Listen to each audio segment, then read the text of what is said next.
This program is brought to you by Ayala Land, enhancing land, enriching lives.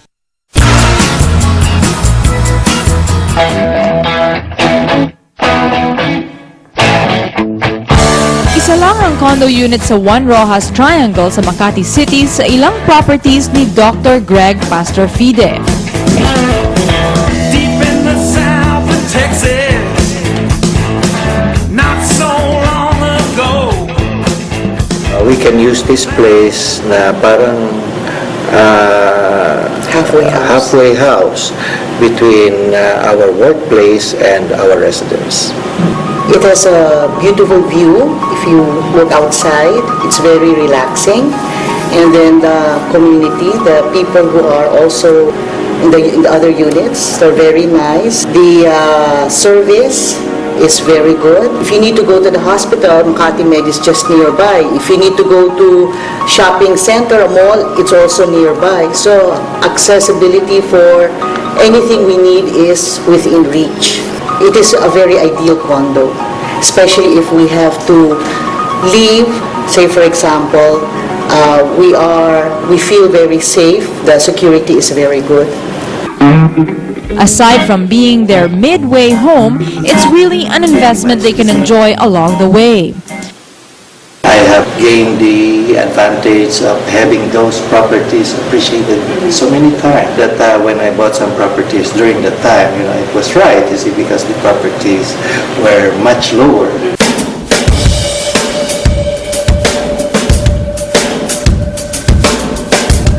Apparently, there's no better time to buy than now. Interest rates are low, economy is doing better than expected, and OFW remittances are reaching record highs. That explains the boom in construction we're seeing right now. Buyers typically look for two things, okay? One is they want to have a great living experience. Some people would prefer to stay in the city and be close to all the action, or close to the retail and the office and all the activities that are happening around the city. There's some people who actually prefer to live in a suburban environment, where you build your own house in your own lot. The second one is people really look for value over time. When they buy a property, it is not just a place to live in, but typically they look for, what kind of value is this property going to have down the road. At kung akala nyo na owning a property is only for the rich and famous, you are thinking the old-fashioned way. We do cover now a broad spectrum of product to address the different income levels that we see out in the market. We have basically Ayala Land Premier that's targeting the discerning affluent. Those are typically people at the peak of their careers. We do have community innovations, which basically caters to the urban achievers, and we have Ayala Land, which is basically a mid-income offering. Kaya sa mga gustong mag-invest ng property, the first thing you have to consider is to know what you really want. Now, what are the things that people should know when they're buying a lot or buying a condo? You gotta know what you want. If you want to stay in the city or you want to stay in the suburban environment. Two, not all locations are created equal. Now, what do I mean by that? Even if you're in a suburban location, not all suburban subdivisions in the same vicinity rise in value at the same rate. How about buying a condo? One thing that I would really advise buyers to check out is what happens after the property is turned over. Who does the property maintenance? Checking out the property maintenance is very important. Some places look great in brochures or when they're new, but deteriorate very fast simply because maintenance is bad. Ayala is the only developer who has the continuity of service. Kasi after they buy a lot and they construct a house, or a condo, when it has been turned over to them, it's another Ayala company who takes over the management.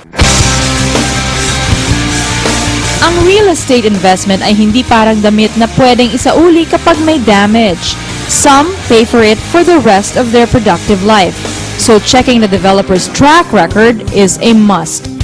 It is not, seeing, let's say, a model unit that will make a great living experience. You want to make sure that the developer, in terms of property maintenance, continues to be around long after the unit has been turned over to the buyer.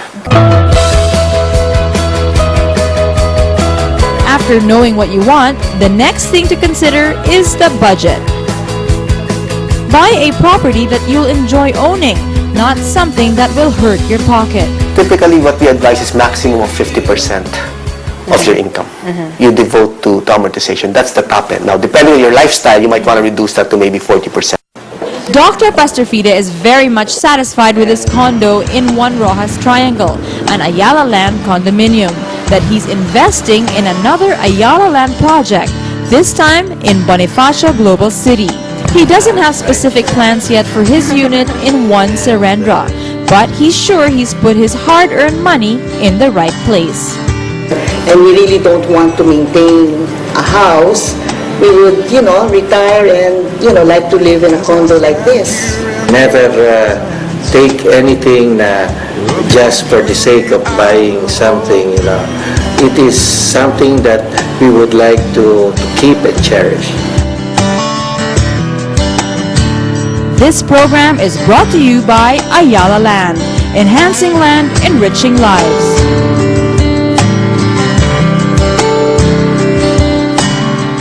Thank you, Philippines, for staying up and watching UZ. And thank you to all our kababayans in TFC. Saan man time zone kayo naroroon. At salamat sa mga emails ninyo. Alam nyo, UC is all about the ultimate Pinoy dream. Ang magkaroon ng sariling bahay sa maayos na Pilipinas.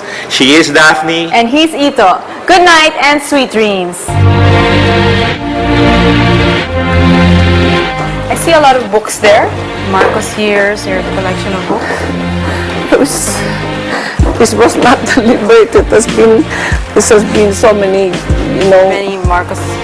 Yes, somehow it was gathered and been there, and these are my real jewels. The real jewels of The Imelda real Marcos. jewels of Imelda Marcos. It makes you smile and laugh. Right. Because you see, parang, bakit naging, sapatos naging decoration na it brings humor, it makes you happy, laugh. Then, ang maganda nito, kasi it's a joke. Tatawa ka kaagad. Papasaya ka. O, the negative, ginawa mo. Ano mo yung earrings? Yan. Earrings na may cute na Aba, of sapatos. course. O, see? May sapatos na. Miski ang tenga ko, may sapatos na. Oh. You don't need precious stones. These are hindi man even ang stone ito. Iba-ibang cut, iba-ibang color. And I place them together. Okay na, magagamit ko na.